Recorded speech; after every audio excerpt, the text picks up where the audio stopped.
दोस्तों मारी गुज्जूनी मौज चैनल में आपનું સ્વાગત છે। આજના વિડિયોમાં આપણે વાત કરવા જઈ રહ્યા છીએ કે મિતાંશ તો હવે ચાલતા શીખી ગયો છે, કેવું ચાલે છે। અને આજે તો દોસ્તો લાડકા છોટુ બેબીને રમાડવા માટે એના કેટલા ફઈઓ આવ્યા અને હવે નેક્સ્ટ સેવા કેમ્પનું આયોજન કેવી રીતે થવાનું છે। હવે નજીકમાં ભાદરવો મહિનો આવી રહ્યો છે તો કંઈક અલગ જ અને જોરદાર સેલિબ્રેશન સાથે કેમ્પનું આયોજન કરવાનું છે।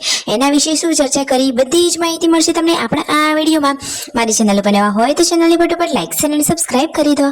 ફૂલ video life of Thakor channel दोस्तों फुल वीडियो ની લિંક ડિસ્ક્રિપ્શન માં મૂકેલી છે, ત્યાં જઈ તમે આખો વિડિયો વોચ કરી શકો છો। આવી ટૂંકી ટચુકડી લાઈવ લેટેસ્ટ ટ્રેન્ડિંગ માહિતી મેળવવા માટે કરી દો મારી ચેનલને ફટાફટ સબસ્ક્રાઇબ।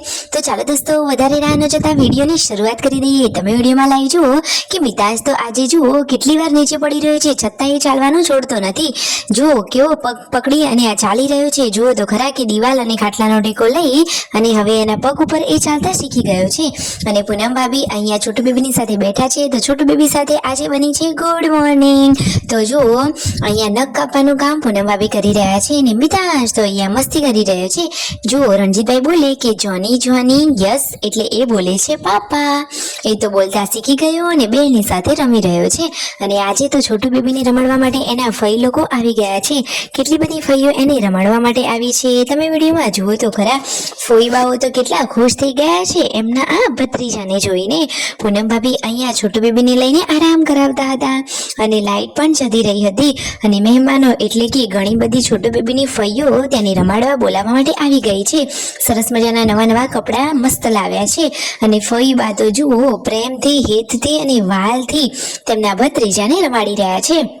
અને બધા લોકો ડિસ્કશન કરી રહ્યા છે કે આ ક્યુટ કાનુડો કોના જેવો લાગે છે, પૂનમ ભાભી જેવો કે સંજયભાઈ જેવો કે પછી જેન્સુ અને વિયુ જેવો। તો આ ફઈબાના જે હાથમાં છે એ તો કહે છે કે તારે તો કોઈના જેવો નથી થવાનું એમ કરીને તો મસ્તી કરી રહ્યા છે।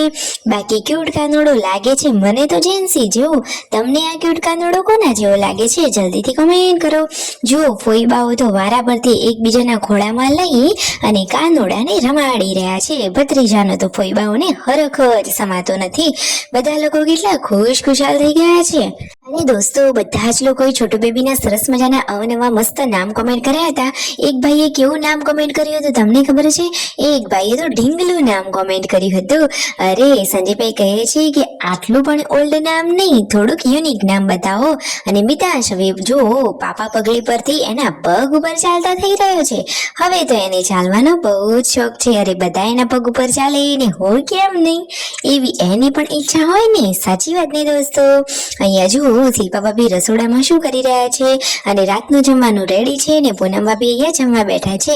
કાનોડો તો ટગર જોઈ રહ્યો છે। પરિવારના બધા જ લોકો સાથે અહીંયા જમવા બેસી ગયા છે અને આજે તો ટીવીમાં ચાલુ કર્યો છે તેમનો રિક્ષાવાળો જૂનો બ્લોગ જોયા પછી બધા લોકો જૂના જમાનાની વાતો ઉપર પહોંચી ગયા અને સેવા કેમ્પનું આયોજન આ વખતે કેવું કરવાનું છે, શું કંઈક અલગ રીતે કરવાનું છે, આ વખતે ડબલ એન્ડ જોરદાર સેલિબ્રેશન કરવાનું છે એવું રણજીતભાઈ કહી રહ્યા છે સંજયભાઈને। તો દોસ્તો શું આ વખતે તેમાં નાસ્તાનું આયોજન અલગ છે કે પછી કેમ્પનું ડેકોરેશન અલગ છે કે શું હશે? તો જુઓ સંજયભાઈ કહે છે કે આપણને માતાજીએ શક્તિ આપી છે, જેમ આપણે પ્રગતિ કરીએ છીએ તેમ આપણે પણ કેમ્પનું આયોજન કરીશું જ અને અવશ્ય કરશું। માતાજીએ આપણને ઘણું આપ્યું છે। તો દોસ્તો ખરેખર એ એકદમ સેવાનું કામ છે। કેટલા લોકોને તેઓ મદદ કરી રહ્યા છે, સલાહ સમય અને સહાય પૂરી પાડી રહ્યા છે ને કહે છે કે એ વખતે આપણને કેટલા મદદનીશો કામમાં મદદ કરે છે, એટલે કે આપણે કોઈ મજૂર લોકો કરવાની જરૂર નથી પડતી, બધા જ સ્વયંસેવકો હાજર હોય છે। એ જ આપણા માટે બહુ કહેવાય। માતાજીએ આપણને એટલી જ શક્તિ આપી, સાચી વાત ને?